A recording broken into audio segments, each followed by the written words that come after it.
But winter is coming. We know what's coming with it.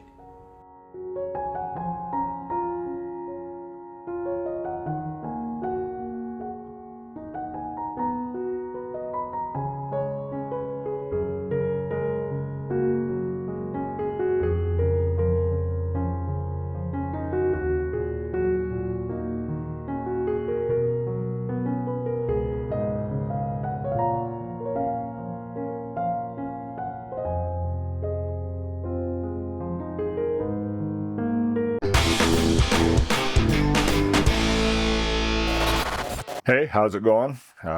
Me again. Glad to see you. So things are turning off awfully cool in Utah. We've had a snowstorm already, but something cool just happened recently. I got an email from Juan Martinez, who's the founder of Ogma, where I just got camera. He said he was a subscriber and watching my series on my harmonic drive mount build. That was cool. He also said that as he was watching my camera review that he noticed that I said that I really wish I would have bought the O tilter because I think I have tilt. And he said that it just so happens that they had one sitting around that they weren't using. They'd used it for taking pictures and testing and stuff. And he said, sorry, it doesn't have a box, but he's going to send me one. What am I going to do? Say no? Don't send me a free thing that I want. So I guess I am a real paid shill now, but it came, so let's go look at it. Okie dokie, this is what I got. This is how it arrived. I'm sure if you get one, it's going to come in a wonderful box. But as I said, this one is a test one. So let's open it. All right. The Ogma O tilter, and it comes with 3 guitar picks. We'll go over their usage in a minute. It's just for gapping the gap here evenly. So we have 2 screws here, tighten around the camera. It uses 3 push-pull screws, kind of like a collimation screws on a Newtonian or other telescopes. Well, kind of exactly like that. Clearly labeled. We have the minus and the plus. So the push one is lock. Don't go over 2 millimeters of a gap, I suppose. Very well constructed. It's a nice solid hunk of aluminum. The only thing I did not get was a hex wrench, but I have lots of them, so no big deal. Free device. I'm not going to complain about anything. All right, let's see if we can get it installed. Okay, installation of the O tilter by Ogma. They actually have an official installation video if you'd like to go watch that on their YouTube channel or on the Ogma website. There's a link. You may like that one better. He may explain things better, but we're just going to go through it here. So first things, we'll loosen all of the screws. I have a 2 millimeter hex wrench. So the ones that have the minus on, we back them out until you can see the whole head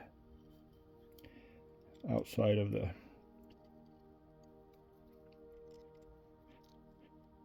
there we go. Now it should move.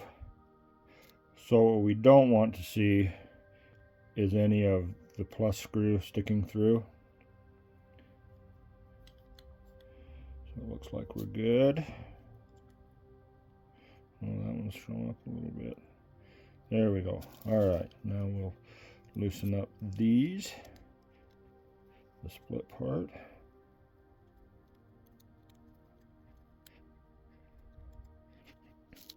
That is ready to go. Now the camera, we'll have to take off this front plate because that's where the O tilter goes to keep the same backspace. Still a 2 millimeter hex wrench. And let's not touch the sensor. That would be bad. And try and keep it angled down to keep the dust off of the sensor and anything from falling on it, like these screws that keep falling out. Okay, so we take that off, and we also take this, looks like stainless steel spacer ring out. Also, we'll set these little screws over out of the way so they won't scratch anything. Okay, so the camera is oriented. This is the top of the camera where that screw is, and we want that where this safety screw is. It says TP. So that's the way we want to orient it, the camera. Okay, and now where the split in the ring is, we take a screwdriver, flathead, stick it in between there, and twist it either clockwise or whichever way you want, and push the camera down in, and it goes in just like that. Okay, I think we're in there good. Looks like same space around. So now we will take the cover that came with the camera and put it over the sensor hole just to make sure. Okay, now let's tighten up these two screws to tighten up the ring around the camera. Lock it in. I think I'll just go back and forth between the two to get it even torque. Okay, so he says in his video to use this long wrench and twist it till you can feel just barely a torque happening on the shaft, because you don't want to strip these screws because they're pretty small screws, and that would be horrible. So I will just do it like tightening up the lug nuts on your car, just back and forth till I get the same tension on both. I doubt you have to have it super tight to hold this onto the camera anyway. Okay, that seems good. That seems good. All right, and now we have it attached to the camera, and now we need to work on the spacing here. So we get these machinist quality gapping tools out. I know they look like guitar picks, but that would just be silly. So we'll put one on the right side of every hole. Okay, now we will tighten down the minus sign, which is the pull screw. Tighten them up just a little bit. Same treatment as before. We'll just go around and evenly tighten them until they feel good. Okay. Snug them up a little bit, because these are going to be the adjustment screws, so you don't want them like totally hard to release and tighten and untighten. Okay, so we got those. Now we'll just do the push screws till we feel the screw hit the other side of the ring. All right, now we can take these out, making sure that you don't leave any little plastic pieces in there, because then you couldn't play guitar. Probably be bad for the camera too. All right, there we have it. A nice even gap all the way around. Looks good. So last but not least, We'll tighten up the safety screw. And that is it. One O-tilter installation. Not hard at all. So now I'll just have to put my filter drawer back on, screw it back on the telescope. We're ready to go. Okay, O-tilter installed. I've had this thing for over a month now, but the weather has just not been kind. But we got a clear night tonight. Unfortunately, it's going to be freaking cold, but that's the way it is. So I'll be out here in the cold with my little hex wrench adjusting. So what I found a free CCD inspector type software. It's in French, so that's a problem for me. It hasn't been worked on for over 2 years, it looks like, but I did find it's a free download. I found it on a Facebook page. It was their Facebook page. It is called Max Pilot, maybe. So it has 3 different sections to the software. The one I'm interested in is called Max Selector. It will show you your tilt on your camera just like CCD Inspector does with the blue and green, or blue and red. You have to shoot a star field only, no nebulosity, no dust clouds or anything like that. It just has to be stars, and then it can show you your tilt. So we're going to try that. I don't know how much I'll be able to film. I'll probably just have to maybe record my iPad screen, because that's what I'll be out here with, is the iPad. But like I say, it's going to be really cold tonight, but the things I do for you guys. Anyway, here we go. All right, here we are. We have Nina open. I have pointed to an area of the sky that I think just has a lot of stars, close to Andromeda, but not in the Milky Way. So I have my imaging. I click save on, so it's saving it to a snapshot directory. So I'm tracking. I'll click take an image. So I've been testing this software. This is what I figured out. So here is the Max Selector software. Up here I have my working directory checked, and it is on my server with the snapshot folder that Nina is saving the files in. So here's the picture I just took. It hasn't been analyzed yet, so if I highlight it, right click and analyze selected files.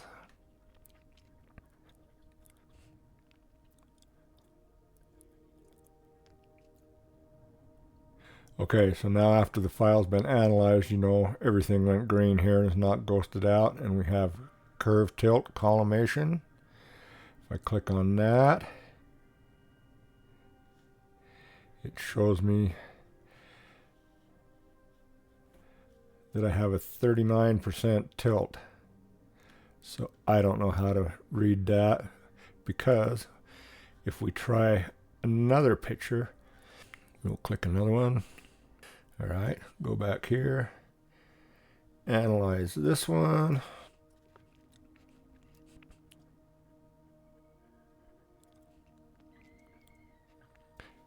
Okay, when I hit curve tilt on this one, now I have a tilt of 213. I don't know why it's getting worse, but before I was getting like 3%, 6%. So possible reason why this was free software and not been worked on for a few years. I don't know. I'm still going to play with it. But if you look at this in the inspector in Nina, you can see that it's still in the bottom left here. My stars are elongated. So we're going to go outside and freeze to death and take my iPad out. Maybe try and do it the manual way. I don't know. If the software is not working, I'll just do my best with adjusting with the hex wrench and we'll see what we come up with. So I'll be back.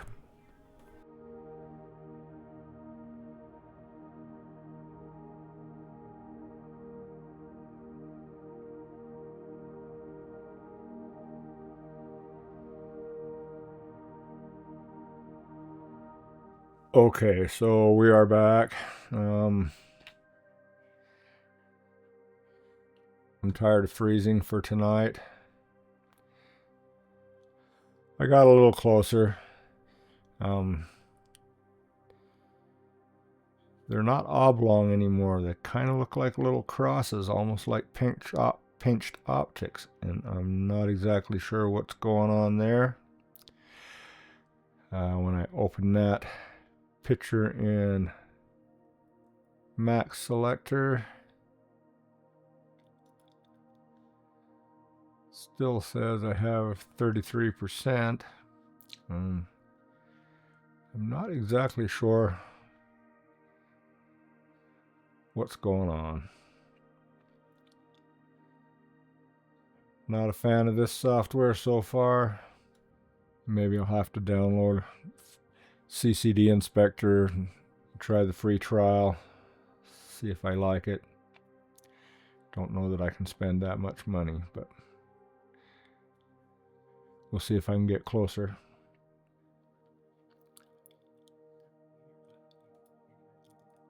All in all,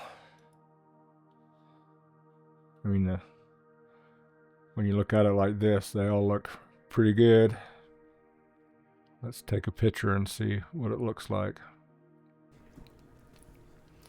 Okay, so here is my first 5-minute exposure.